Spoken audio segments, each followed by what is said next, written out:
Just so you know, this show is about scary stuff. So don't say I didn't warn you guys. And remember, don't be scared.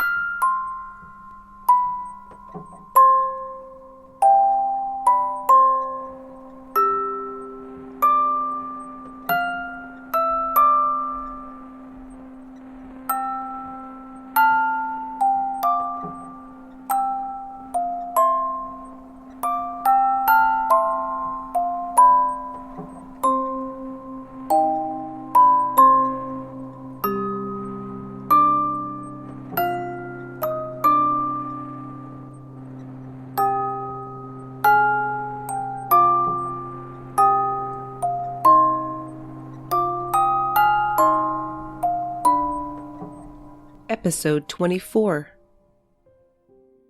Andrea. War Baby here, welcoming you back to another episode of Murderous Minors. I'm glad you're here. The case we're covering this week had a very succinct timeline, but then the killer kid's story took an abrupt turn toward what seemed to some like nothing more than a flimsy defense. Excellent source material drawn extensively from the Kennebec Journal and CentralMaine.com articles and interviews by Betty Adams and Charles Ihacker. The family of Antonio and Alice Balcer from Winthrop, Maine entered the national spotlight on Halloween 2016 with a 911 call placed at 1:45 a.m. by youngest son Andrew, who was 17 at the time. Although the following excerpt isn't of the greatest quality, you should be able to hear the tone of his voice and get a feel for his demeanor through his unique manner of speaking. Hello? Hello? Hi, who am I speaking with? Andrew T. Balcer. Andrew, how do you spell your last name? B-A-L-C-E-R. Alright. What happened?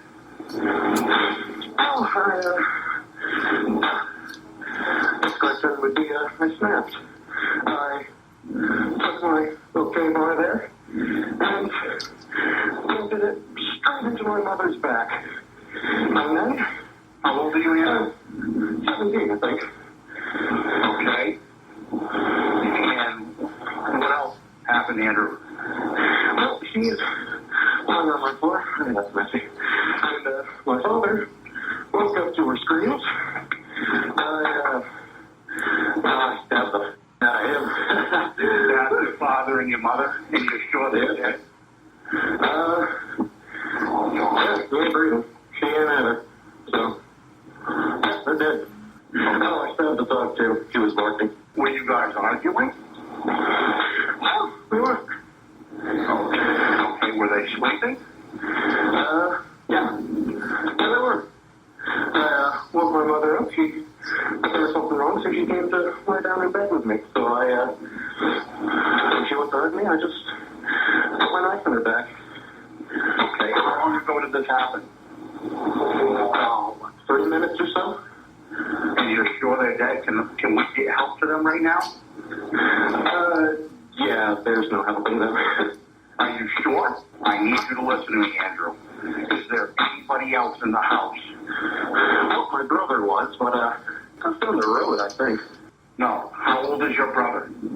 Oh, he's 25. He's 25. What's his name? Christopher William Balcer. Do you have any weapons? Do you have any firearms, Andrew? I do. What do you have? A Walther PK-380. Yes, sir. Is it loaded? Yep. All right, Andrew. Listen to me. Put that gun down. Andrew, you do not have any other weapons on you. Is that correct? That is correct, sir. Andrew, I need you to do me a favor. I have got officers that are heading over there. I do not want you to get hurt, and I do not want you to hurt those officers. Do you understand me? Oh, I understand. Don't worry, sir. No one else is dying tonight.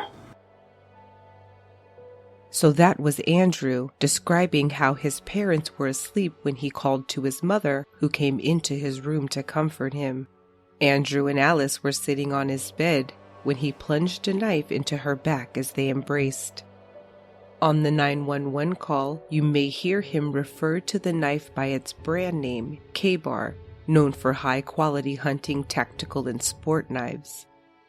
Andrew's brother Christopher had gifted it to him for his 17th birthday, and he was present in the home as Andrew mentioned on the 911 call. Christopher Balcer, then 25 years old, lived in the basement of the family home. 4 months after the murder, Christopher Balcer granted Charles Ihacker of the Kennebec Journal an interview, and it's evident that this young man has been left irrevocably damaged by his brother's crazed decision to slay their parents. Winthrop, Maine is a small town with a population of about 6,000 residents. The area was popular for outdoor recreation activities, with ponds and lakes in the vicinity, just an overall excellent place to enjoy nature. The Balcer family not only had a mutual love of animals, but also the outdoors, with summer getaways to Popham Beach and winter skiing at Sugarloaf. Mom and Dad had first become acquainted while serving in the United States Coast Guard. Antonio Rev Balcer spent quite a bit of time with the Exiles Motorcycle Club, for whom he was their chaplain. He was a union steward, led a Bible study for members, and enjoyed officiating their weddings. Facebook photos show him performing a baptism and dipping 2 men into local Plymouth Pond. Rev was extremely involved in and extremely beloved throughout the community. Alice Ali Balcer was an animal lover, and the Balcer family had several dogs and cats. She worked at Winthrop Veterinary Hospital and had worked previously at the Kennebec Valley Humane Society. She was known around the community as a tireless animal advocate and a fitness enthusiast. Allie had just participated in the Sunday Rivers Tough Mountain Challenge. Several photos on Facebook show she and Andrew after events, smiling and sweaty with big numbers pinned to their proud chests. She was the kind of mom who planned themed dinners ahead of time, making sure they all sat down together as a family. Though they had their normal share of ups and downs, Christopher Balcer told the Kennebec Journal that the family had been having a pretty good year so far. There had been lots of travel and what appeared to be quality family time in the months leading up to that bloody Halloween. The 911 call made immediately after letting Christopher flee unharmed from 10 Pine Knoll Road captures Andrew plainly confessing. He detailed exactly how he carried out his plan. There doesn't appear to be a motive, and when asked more than once, his answer is that he doesn't know. The 911 dispatcher does a fine job trying to find out why, but he doesn't succeed. Andrew himself doesn't seem to know why. Why did you do that? I don't know anymore. Hey, Andrew, why did you do this?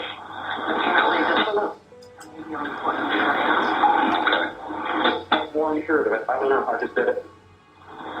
They did not provoke you? There was no argument? Not only did Andrew call 911, but Christopher was able to safely reach a neighbor's house and notify the authorities as well. 17-year-old Andrew Taney Balcer, born December 3, 1998, made his initial appearance in Augusta District Court on Tuesday, November 1, 2016.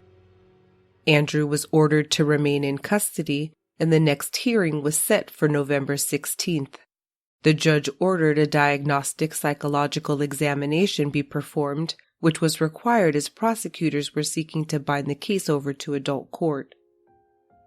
Andrew was described as an academically superior student whose ultimate goal was to be a marine biologist. His brother said when interviewed that Andrew studied a lot and regularly had great deals of homework, about which he sometimes seemed stressed. No one who knew this family could have foreseen that Andrew's grandfather would be putting his college fund toward defense attorneys. Andrew Balcer was about to turn 18 and prosecutors pressed for the case to be tried in adult court due to the ferociousness of his crimes. Facing 2 murder charges, Andrew was staring down 2 potential sentences of 25 years to life in prison. He was also charged with animal abuse for killing the family's chihuahua because the little dog wouldn't stop barking. Andrew called the death of the dog collateral damage. Initially, due to his juvenile status, court records following each hearing were sealed, as were the autopsy results for Alice and Antonio. But it was ultimately determined that Andrew had savagely stabbed his mother Ali 9 times, leaving her on the bedroom floor to bleed to death. He couldn't be concerned because his father was quickly in the doorway, rushing in response to his wife's distressed screams. Rev Balcer's body was found in the kitchen, where a trail of blood had become a pool beneath him. His son had stabbed him 13 times. My father woke up to her screams. I stabbed the out of him. But why? What was the real reason this polite, loving child would viciously turn on his parents and stab them in cold blood? It wasn't until a year later, in the fall of 2017, did more details begin making their way into the media. During that year following the stabbings, Andrew was evaluated by 2 state forensic psychologists, including the state of Maine's chief. Both concluded that Andrew was suffering from issues related to his gender identity. The hearing to determine if Andrew Balcer would be tried as an adult began October 26, 2017. Considering that he was now a legal adult, specific details as to the case and hearings began to be released.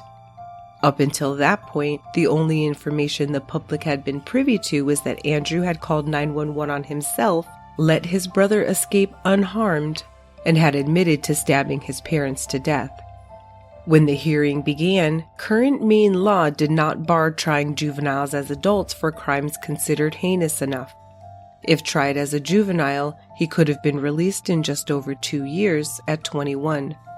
Defense attorney Walter McKee said, "There is no question that this was a terrible tragedy. What remains to be seen, and which will be the subject of the hearing, is just what happened that night and why." This hearing marked the first time that the 911 call was played, as well as the first time the public would hear any details regarding gender identity issues. The Maine chief forensic psychologist testified on day 1 of the hearing that when seen in her office, he was confused and distressed about his gender identity. Maine Forensic Service member Deborah Bader also saw him and testified that he told her that he, quote, struggled to figure out his gender identity. She determined that he was depressed and had significant gender confusion. Dr. Bader said that Andrew had expressed that he did not feel his parents would be supportive of his struggle. He mentioned to the doctor that, quote, he couldn't be as flamboyant as he wanted. He couldn't dress the way he wanted. Maybe he should be someone else. Maybe he should be a woman. So Andrew was now saying that he murdered his parents because they were unreceptive and unsupportive of his desire to explore his gender identity, forcing him to live a lie. But there was more, and it was not pleasant. Andrew's case was indeed bound over to adult court, and he turned 19 years old soon after that on December 3, 2017. Merriam-Webster defines transgendered individuals as those whose gender identity differs from the sex the person had or was identified as having at birth, and Andrew Balcer was now identifying publicly as a woman. By the time the young killer entered guilty pleas on 2 charges of intentional murder and 1 charge of animal cruelty in September 2018, Andrew was identifying as Andrea full-time, and she granted Betty Adams of the Kennebec Journal and CentralMaine.com a jailhouse interview, and it is here that Andrew, now Andrea Balcer, presents the final motive. He said that I have gender identity issues. The thing is, I did share it with them when I was about